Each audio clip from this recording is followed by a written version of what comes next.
Don't ever let anyone tell you that you can't. Every time someone says you're not good enough, not smart enough, or that you'll never make it, remember, they're only talking about their own limits, not yours. This is the story of a poor pizza delivery boy in the freezing winter of Chicago. A boy who proved that if you dare to think big, you can change your life. Evan was 19. He worked night shifts delivering pizzas. He rode through snow and wind, bringing steaming boxes to tall apartment buildings he could only look up and never walk into.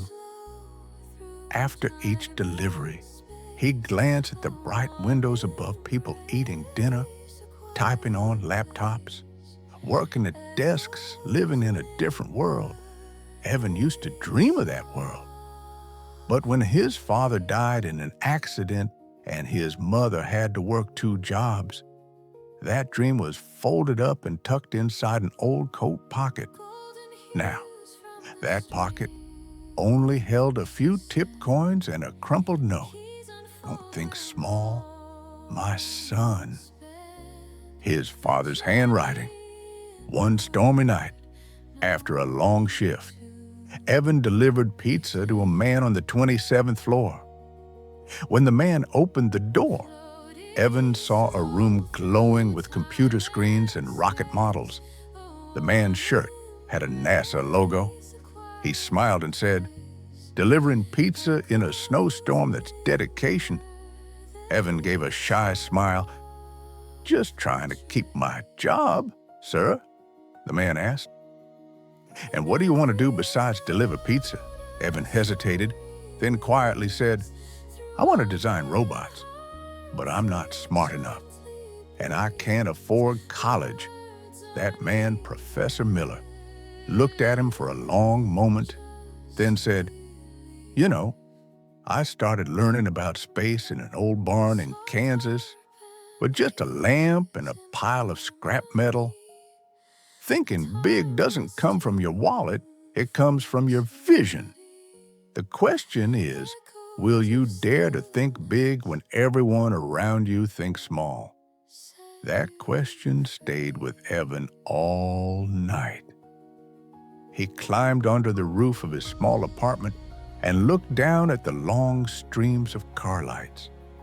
It was freezing, but something inside him started to feel warm, like a small spark had just been lit.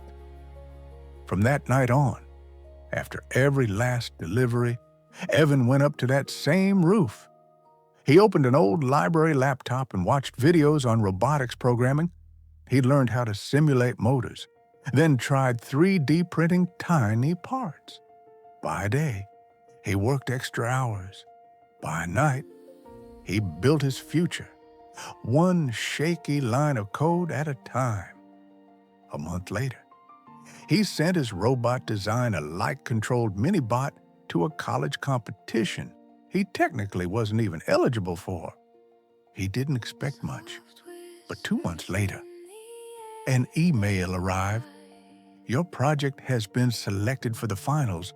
Please come to New York to present your idea."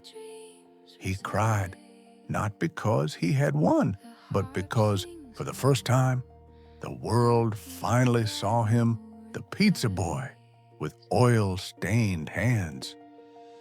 On the day of the competition, he wore a borrowed shirt and stood before the judges. They asked, "Evan, why did you do this?" He answered, his voice trembling, "Because I want kids like me, kids without money or privilege, to still have a way to reach the sky. I want to build robots that teach them that thinking big isn't something only the rich can do." The room went silent. Then one of the judges walked up and shook his hand. "We'd like to offer you a scholarship." When Evan returned to Chicago, the snow was falling just like that first night. But this time, he didn't look at the tall buildings from a distance. He knew he was finally stepping into that world. with his own 2 feet. Years later, Evan is now a lead engineer at a medical robotics company. He no longer delivers pizza, but he still carries that old note in his wallet. His father's words, "Don't think small, my son." Whenever life gets hard, he opens it, reads it slowly, and reminds himself, power doesn't start in your wallet.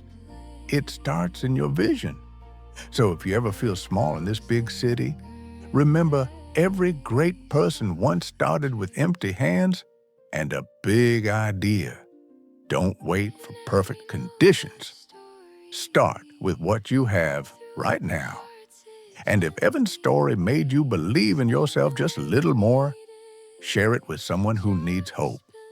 Hit like, subscribe, and join me for more stories about the power of thinking big.